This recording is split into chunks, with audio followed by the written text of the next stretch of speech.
All right. Hello, everyone.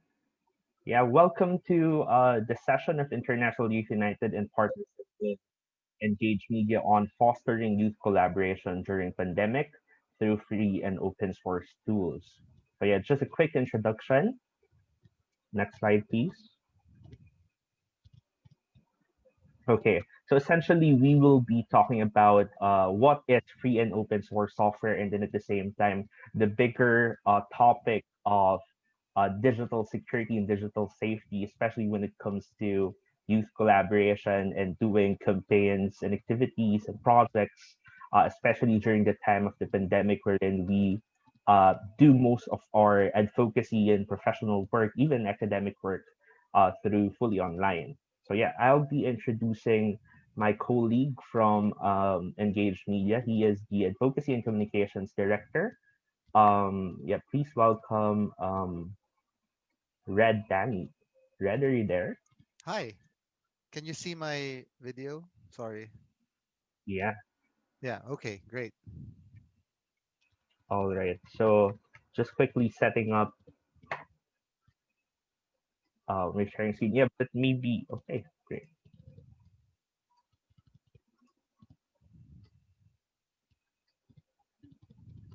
All right, just a quick promotion, I guess, Red, before we start. So, if you like what you hear during this session, especially if you want to know more about digital rights, open technology, video for change, digital safety, media freedom, other things related to those topics, please feel free to subscribe to our newsletter. It's engagemedia.org/newsletter.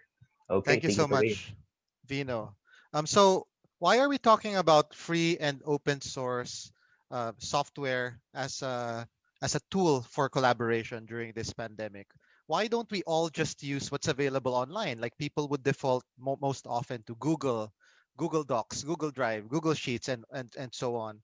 People would default to Facebook. There's Facebook groups, there's Facebook Messenger. They even have Facebook Workplace now that's trying to do what Google Docs and Microsoft Teams is doing. Why not use Microsoft for that matter? So to answer this, let me tell you a story. I was young once upon a time. This was 10 years ago.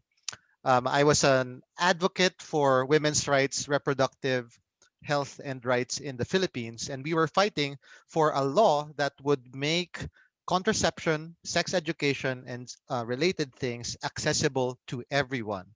And it took almost 2 decades for that fight to finish. And the contribution that we made to that fight was using social media to raise awareness to young people and every Filipino citizen about the importance of these issues.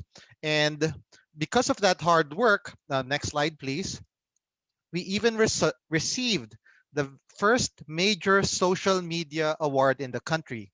This came from one of the big telecom companies. It's called GlobeTat Awards. We won the overall prize out of thousands of entries. Ours was selected, and receiving this prize from that person over there, her name is Maria Ressa.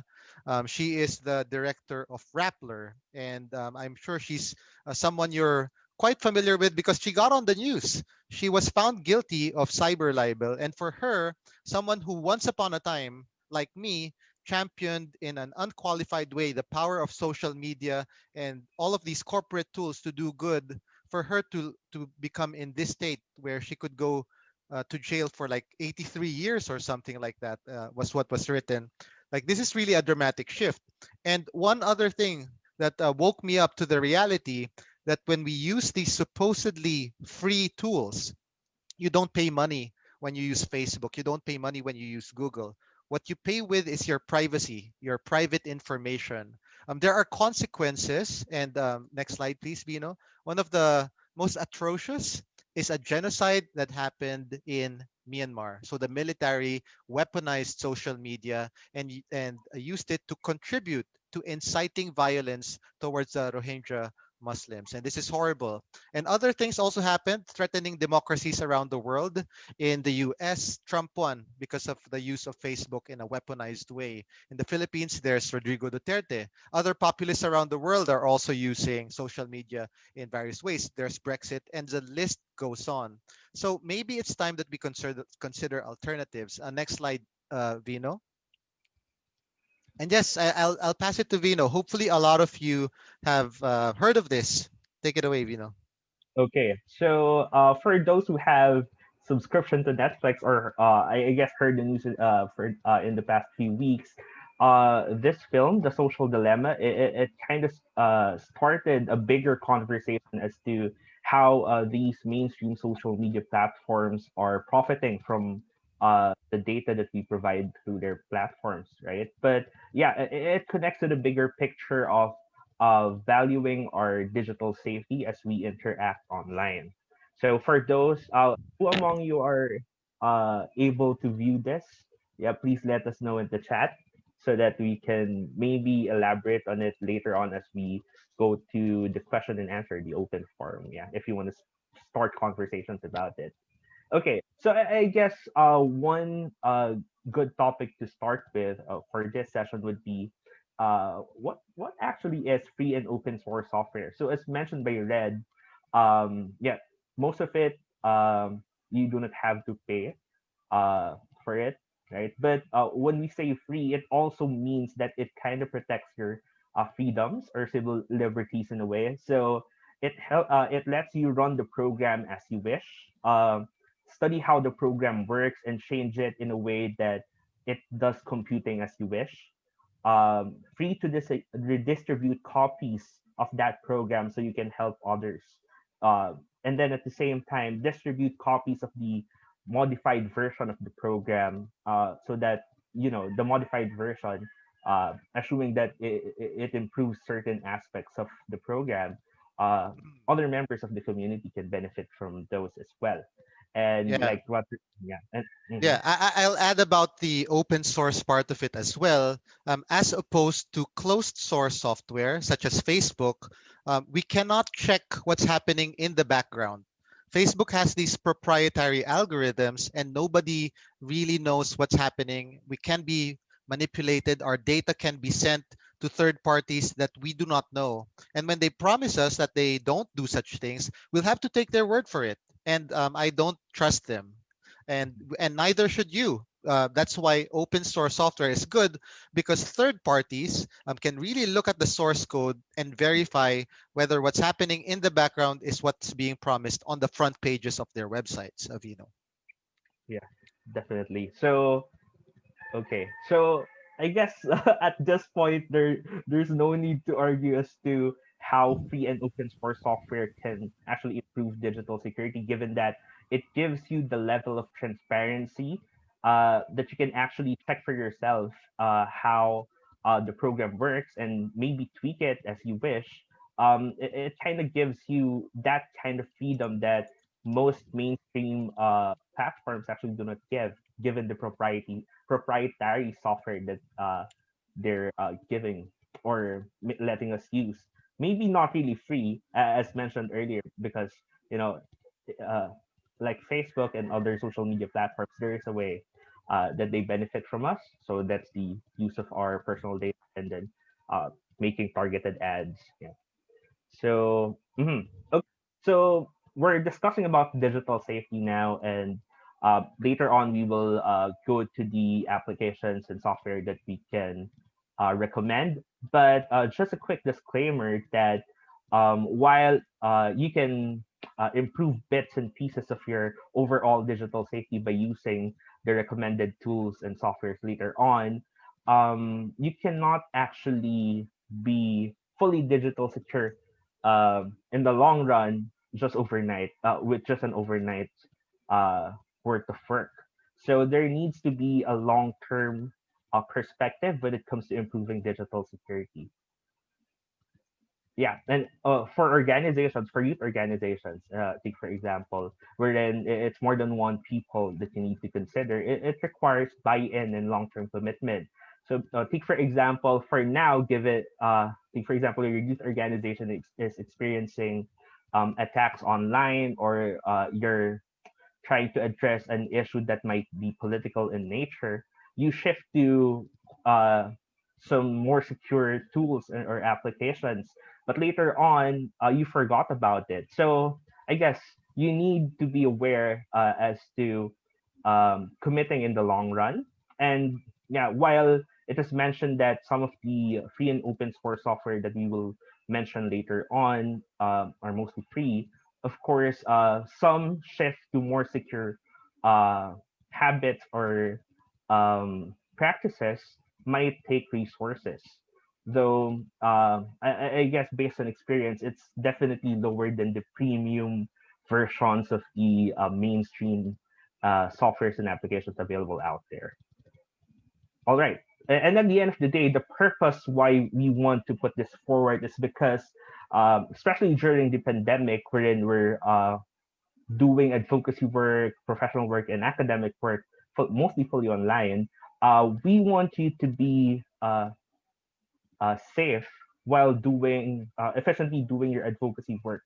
So we want your data and your devices to be secure and safe. At the same time, we want you to promote this kind of idea that beyond your personal digital safety, you also need to be concerned as to the digital safety of your collaborators, may it be from the youth sector or from other sectors in civil society. Vino, Yeah. I'll add something here. The people in this call, I assume, are doing good work in the world. You want to make the world a better place, and you're using tools, right? Indirectly, you are, through the use of these tools, becoming sort of endorsers of these tools. So when all of these bad things are being put in the news about Facebook affecting democracies in negative ways, or genocides happening because of Facebook being weaponized, some people will say it's not all bad because there are some good examples, and they will point to us, they will point to you, to the good work that you're doing. They will say it's not all bad, and all the good work that we're doing is kind of being used as a reason to stay on the platform instead of consider alternatives to it. So in a way, we of course want to do good work without establishing as the default all of these problematic platforms. Go ahead, Vino. Yeah, definitely. Thank you so much for that addition, Red. So go diving into the apps or the tools that we mentioned. So I guess the most immediate would be finding applications or tools for secure communications with your team, with collaborators, and with stakeholders. So I guess one application that comes in mind immediately would be Signal. Please let us know in the chat if you use it already, because most people that I know who are in the news media industry as well as civil society, they have shifted to this one because aside from it being secure, you know, end-to-end encryption when it comes to communications, the recent update actually gives you more liberty to moderate your groups. So if you have a Signal app in your phone or laptop, I think the new update is just in the mobile version. So if you want to use the new features and functionalities when it comes to moderating the groups, you might have to update your application so that yeah, your legacy group or your old group you can migrate to a new one. And then we have Wire as well, though I think recently there has been questions about the ownership of it. So Signal is the best one that we can recommend when it comes to um, messaging. We engage media use Mattermost, and then when it comes to collaborative writing, we use CodeMD, and then collaborative pads, and then of course Nextcloud. Nextcloud. Yeah. So that is something that is actually cool and really competitive as compared to the mainstream alternates that we currently use. Most of us currently use. Yeah. And then, of course, using secure email or PGP encryption. So PGP stands for pretty good protection, right? So essentially, compared to mainstream email services, there are more secure ones that is actually free for use, like Proton Mail. And then us in Engage Media, we use Thunderbird. And then for PGP encryption, I personally use Cleopatra for it, but I guess there are others as well. So essentially, this will ensure that when you message or email other people within your team, when you turn on the encryption, those who are intended to read it are the only ones who's going to use that information, as opposed to take, for example, somebody tries to intercept that email and take a look at to what's the content of it. They will only see a seemingly uh, set of random characters. Yeah, so they will, despite being successful as to intercepting that email, they won't really make sense of the information because they will only see random characters of sorts. Yeah. Anything to add, Red, before we proceed? Yes, and be careful as well when you're looking at tools. The best ones to look for are the ones that are end-to-end encrypted. So there's a question in chat: where does our data go? And that's a very good question, right? Because let's say you send an email via Google Mail, like your information, like those emails, are stored in Google's servers. So that's where your data goes. When it's open source, it goes to the companies that control these. Like for example, Signal servers have your information in there. But the point is, in Signal, as opposed to Google, your information is end-to-end encrypted, which means that I have a digital key that only I have access to. Let's say Vino has a digital key that only he has access to.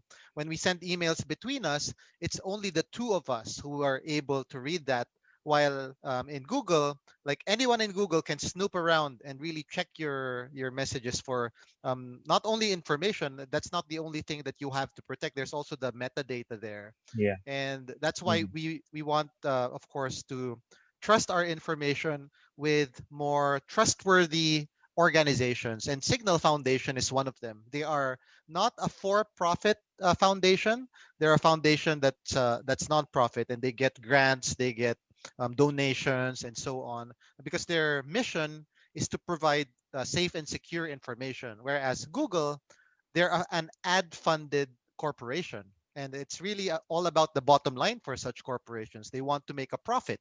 They have stakeholders to make happy, and they want to ensure that they get money at the end of the day. They have no commitment to protecting our information or our privacy and our security and so on.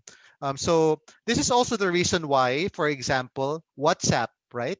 WhatsApp is end-to-end encrypted, and we know that they're end-to-end encrypted because they are using Signal's protocol, Mhm. and Telegram, by the way, is another famous messaging app, and they are also using Signal's protocol. So we know that these tools, WhatsApp, Telegram, they are safe and secure.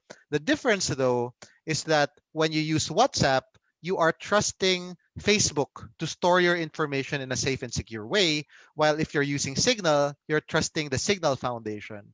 And I would put my trust more in Signal than on Facebook, with all of their bad history with respecting people's privacy and information.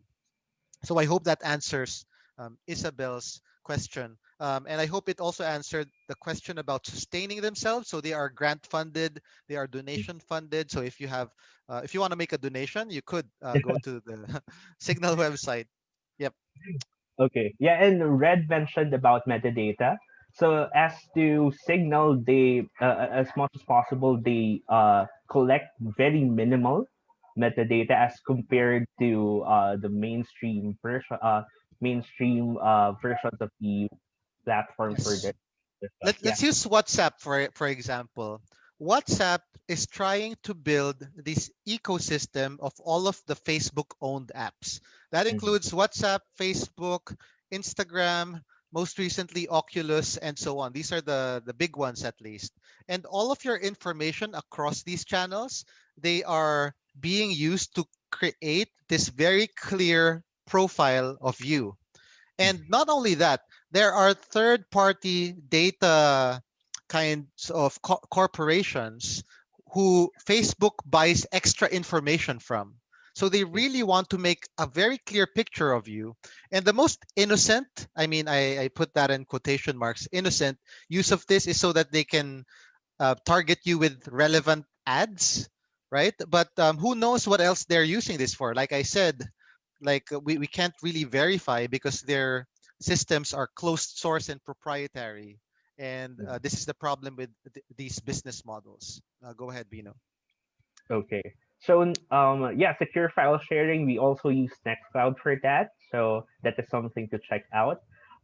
Secure video conferencing. So right now we're currently using Zoom, right? And maybe you've read the news the past few days wherein Zoom blocked certain webinars discussing about security of the platform and other concerns about Zoom. Hopefully this one won't be blocked because of this discussion. But yeah, They also blocked the on China's request, right? Like certain webinars too that are critical of China and so on.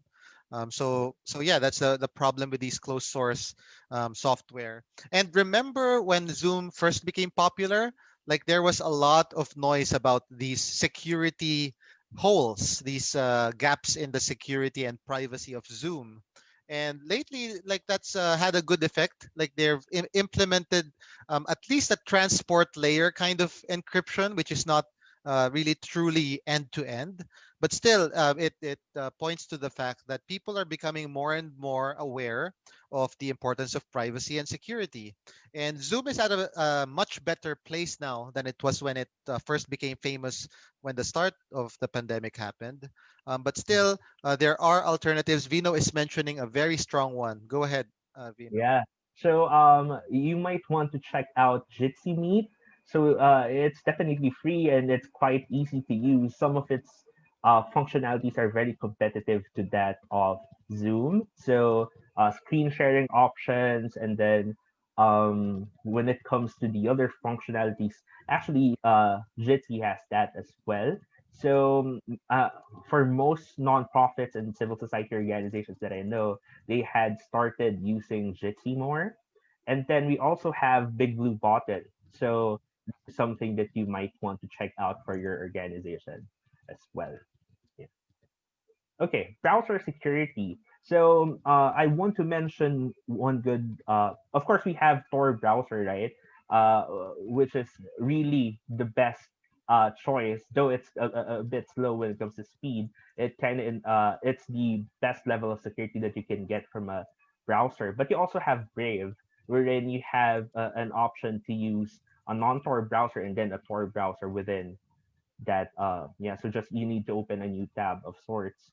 With a few clicks you can use already a Tor secured browser. And then of course you also have Mozilla Firefox, of course. The past few years, maybe for those people of my age, Mozilla Firefox has this bad image of being slow, but recently they updated not just the speed of it but also the security of it. So you might want to check it out, especially for those using the other browsers available out there. Yeah. Okay, so for this part, most of it is not really free, but it is something to discuss and check out, given that it will improve your security. So, take for example, encrypting devices. Um, when it comes to encrypting your laptops and desktops, take for example, there is no available encrypting software out there that's actually free. But I think there are for mobiles, some devices have just an option to be for your device to be encrypted. Though we're not actually sure if the encryption is really good. But adding this step will ensure that those who are trying to get information or data from your devices, if ever they're successful, they won't actually be able to use that because it's unreadable and it's not really it's encrypted, so they won't be able to use whatever they get. Yeah. And then when it comes to firewall and virus scan, there are free trials out there, but of course, most of it you need to get a premium service if you want to use it in the long run. But there is a benefit to this. Take for example, you download a lot of documents from emails or from collaborative works that you do with your youth organizations, and especially when you're not sure as to if it contains viruses or malwares. Take for example, um, the virus scan and firewall, it protects your device. Take for example, if you have a lot of documents, in case it gets infiltrated, it won't spread a lot, especially if you have a very good virus scan to start with. Yeah, anything to add, Red, for this one? No, actually, that's a good Vino. And a lot of the devices have built-in ones. I don't think you can get a commercial device that does not have a built-in virus scan and firewall at this point. Like Windows Defender is actually quite a decent free and built-in firewall and virus scanner. Just make sure that you allow it to update as soon as possible, if not immediately, to Yeah. ensure your devices are always Mhm. as safe as at least Windows can make it. Mhm. Yep. Okay, so next would be VPN or virtual private network. So maybe some of us use VPN. So take for example, if they want to see content that's geo. Take for example, you use this, but um, actually the more mainstream use of VPN would be to ensure that you're adding another layer so that those who are trying to follow you as you use certain platforms or websites in the internet won't be able to do that, or will have a bit of more difficulty if they try to follow you and what you consume online. So yeah, there are premium versions out there, but there are several that are free. Take for Yes. example, Siphon Pro. That's what we most journalists in the Philippines use because it's free. Though, of course, I think there is limit when it comes to the data. Yeah, the mobile data. So I think there's a limit of 2 GB or something like that. Yeah, and then maybe there are others that you can recommend as well. Red. Yep.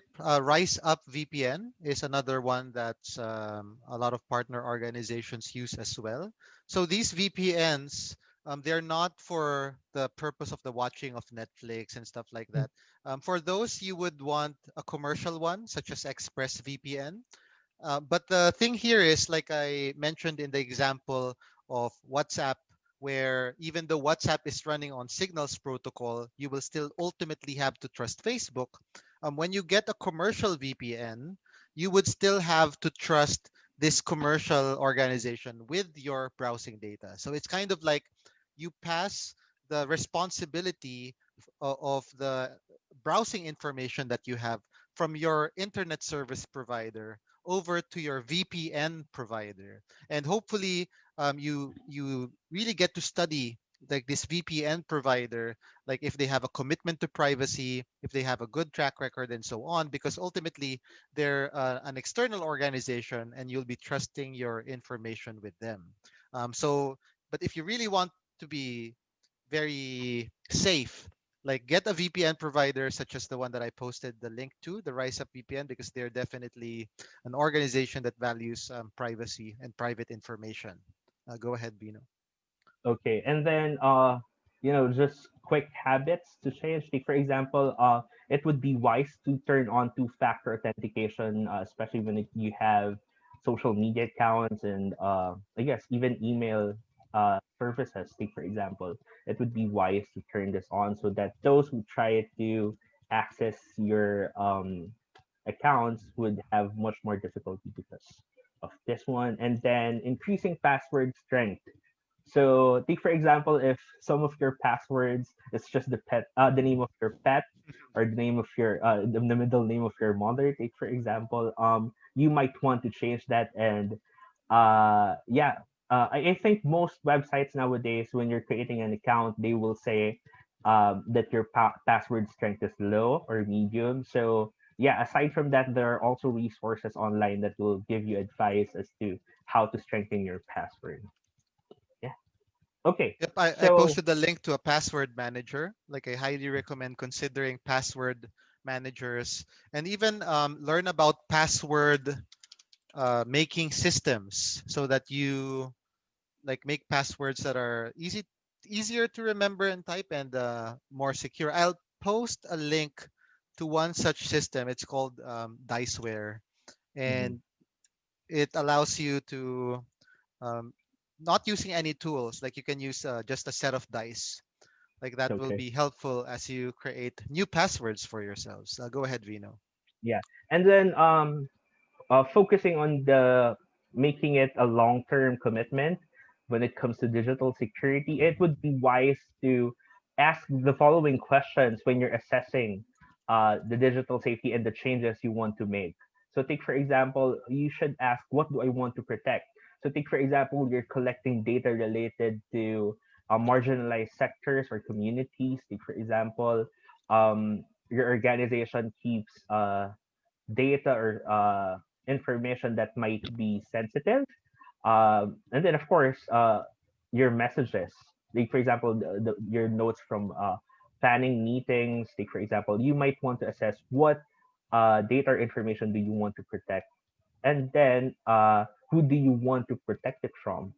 So So, just inserting Vino, like for security organizations, this is what we're doing is we're asking the questions that are typically asked when threat modeling is happening. So threat modeling is this process where you make a plan to identify, assess your risk, and to act accordingly. And as Vino mentioned, it has to be like a long-term commitment. It's not a one-time, and it's not definitely not a one size fits all thing. It's customized per person and per context. So please continue, Vino.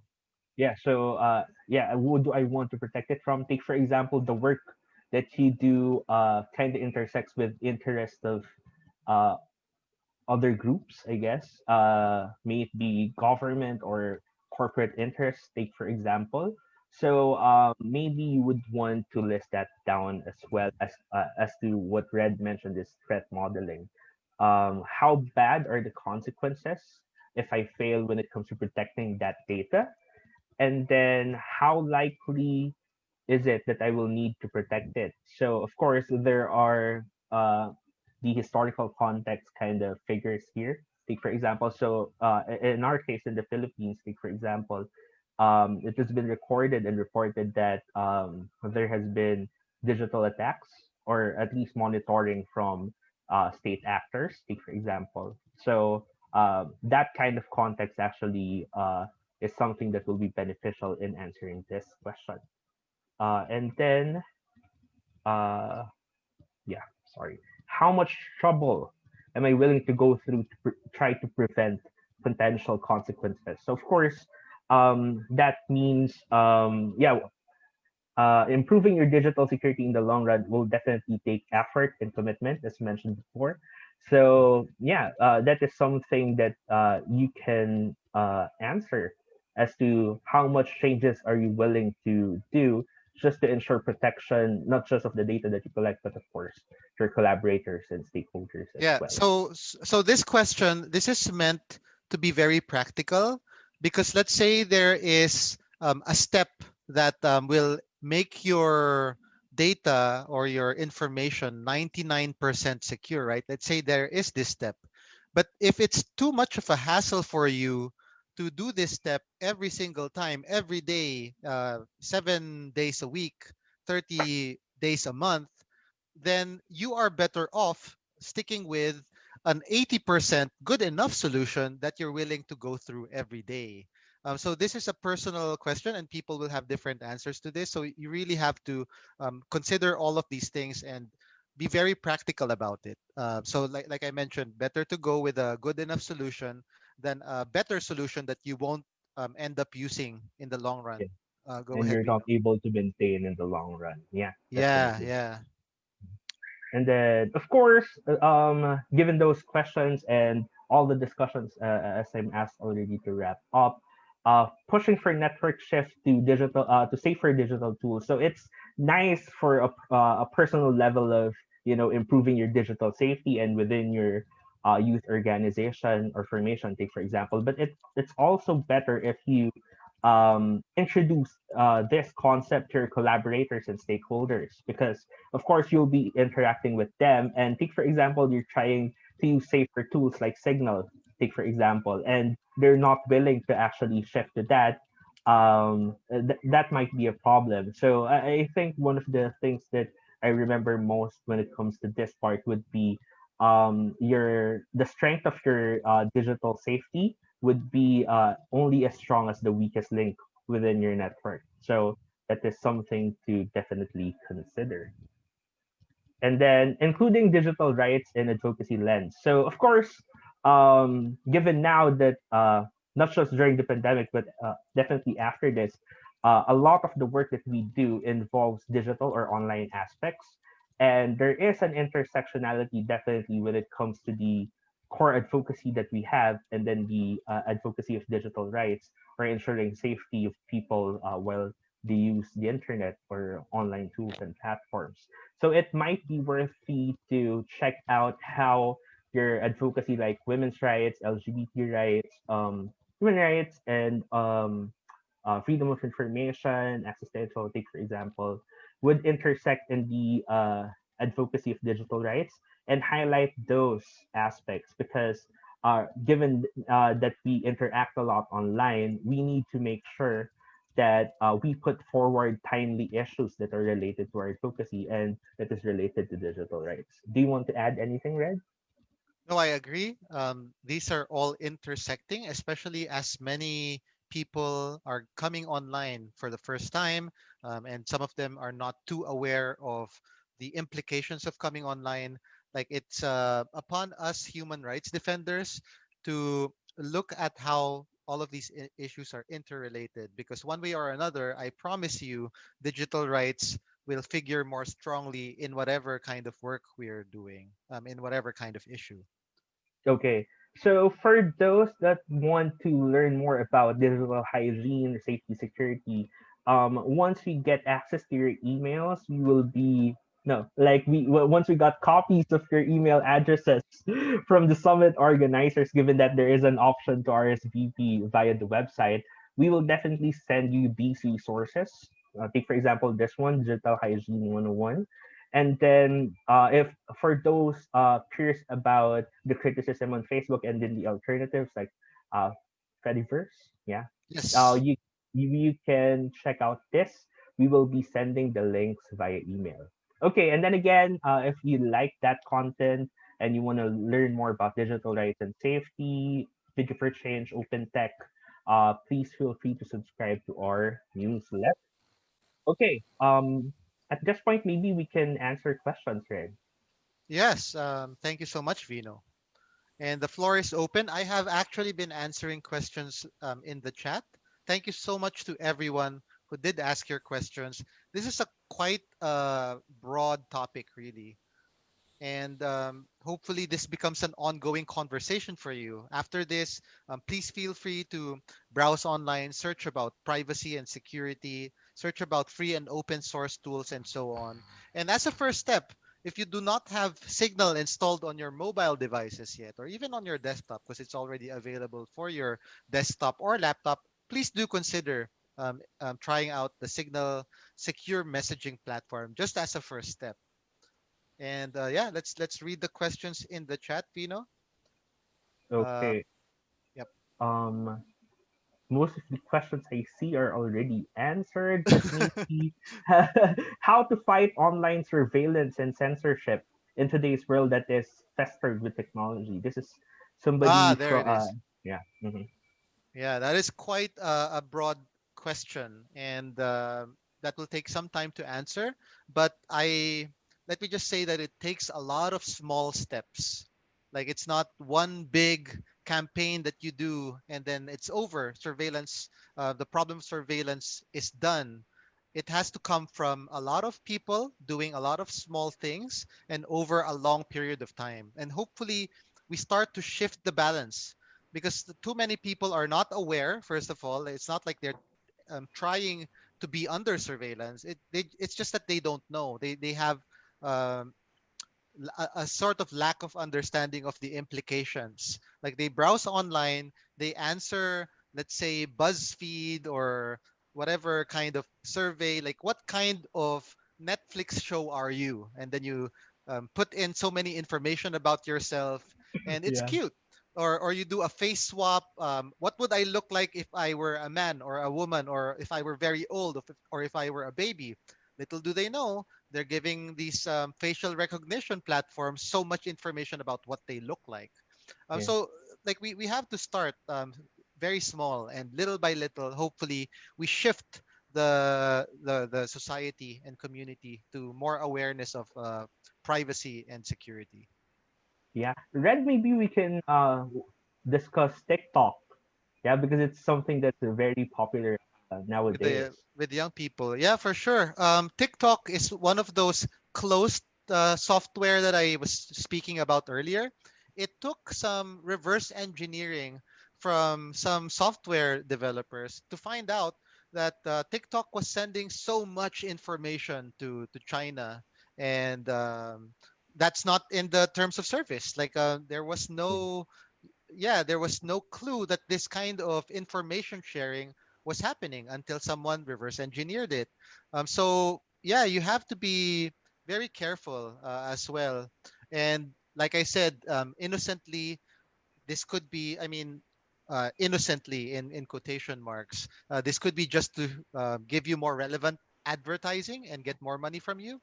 But I do not trust them to leave it at that.